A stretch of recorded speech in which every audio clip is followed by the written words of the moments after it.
Well, it's official now. The news has come that the Indian women's cricket team has been eliminated from the ICC Women's T20 World Cup that's currently taking place in the UAE.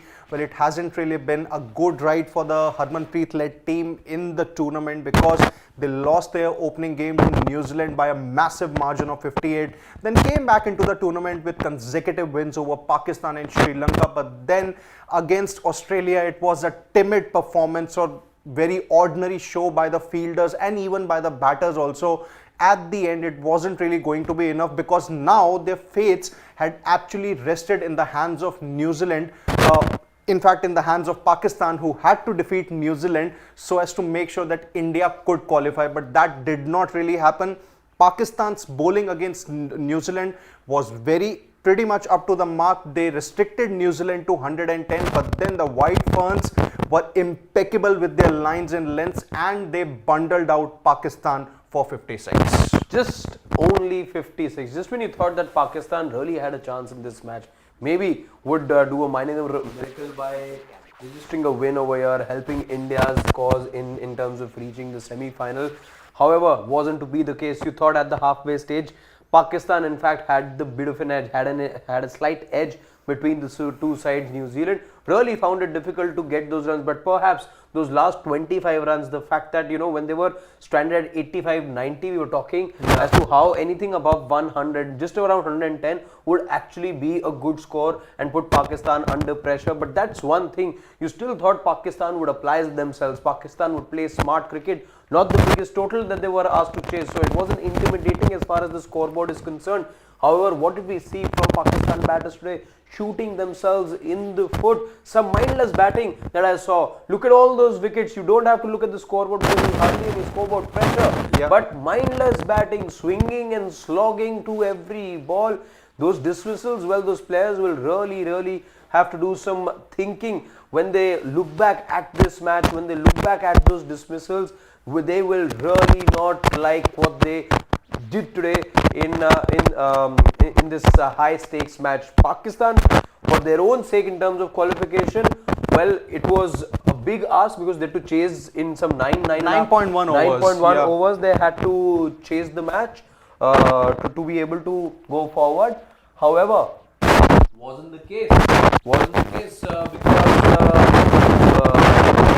of Pakistan, what has really never been why they have really been that great in T20 format, it's not primarily down to the fact that they lack talent. I think it's more about the fact that those consistent performances haven't really come because they haven't really done well as a team, for that matter. They haven't been those consistent all-round shows, for that matter, and that's why they have really struggled. But then overall, if we look at India's campaign, and that's what we are here to discuss, to be very honest, I think India have been disappointing, to say the least, because overall, if we see India, maybe one can say that they did bowl well in all of the 4 matches that they had against New Zealand, Pakistan, Sri Lanka and Australia. But then what really did not work for India was not obviously the consistent performances from Shefali Verma, Smriti Mandhana, Jemimah Rodriguez and Harmanpreet Kaur did not come. Adding to that, what really compounded India's problems were their poor fielding, horrendous show to say the least, because I think some of the players did not really look fit, and also that catching was very ordinary. So that's where I think India, to be very honest, didn't really deserve to qualify for the Final Four. As far as India on merit going into the semi-finals is concerned, I think I agree with you. Yeah. They really weren't the second best team in the group. Firstly, a shock loss to New Zealand, but speaking about, catching, I think if India were bad, I'm just looking for the right word to describe Pakistan's fielding effort today. As many as 8 catches, Siddharth being dropped. Horrible. And we were seeing all those, there was, out of those 8, I think 5 were absolute dollies. Fielders did not even have to move an inch. That's how perfectly the ball was in fact landing in their hands. But maybe they just applied butter on their fingers today, the Pakistan players, because nothing seemed to be setting into the hands. And it just takes me to a comment I remember that was made by one of the family members, I think today on the dugout. He said that we should no longer be saying that Pakistan drop catches. Pakistan rest the ball on the ground. They don't drop catches. Yeah, They rest the yes, ball on the ground. I remember that it comment. was it just took me back every time I saw that. I was reminded of that cheeky comment. However, Pakistan are themselves to blame, Siddharth, I feel, for where they or how this match went by. Those 80-90 runs that we were talking about, from 90 to 110, how New Zealand took their score forward was courtesy all those catches being dropped as well. True. In fact, between the 17th and the 18th, over 2.5 minutes, it just so happened, just to let you guys in on how exactly things were. We were all watching the match together. I got a phone call. I was talking to somebody, and the reactions around in that 2.5 minute calls was such that two catches were dropped and a third catch then finally got taken. So I was talking to a friend, and these reactions, and you're like, what's happening? That Pakistan players are dropping catches like anything, and that's how bad they were in the field today. Yes. Imagine 2.5 minute phone call and I see 2 catches being dropped. So that's how bad a day it was for Pakistan in the field. In fact, there was a very embarrassing collision between the two players as well. One fielding at cover, the other fielding at mid-off. Both of them converging as the ball dissected the two fielders, and there was in fact a brief injury that one of the players had picked up as well. So Pakistan will be very embarrassed of what they've done today. The expectation was very limited anyway from Pakistan. The expectation that minor miracle happened, that it helps India scores, etc., etc.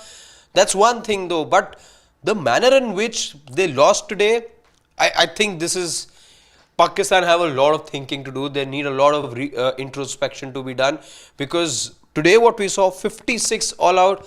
Really, you thought Sri Lanka were the worst team in the group, let's say. And yes, of course, the points table will probably tell you that they were, because I don't think they scored more than 100 runs or even got to the 100-run mark in all those 4 matches that they played. But look at Pakistan, 56 all out.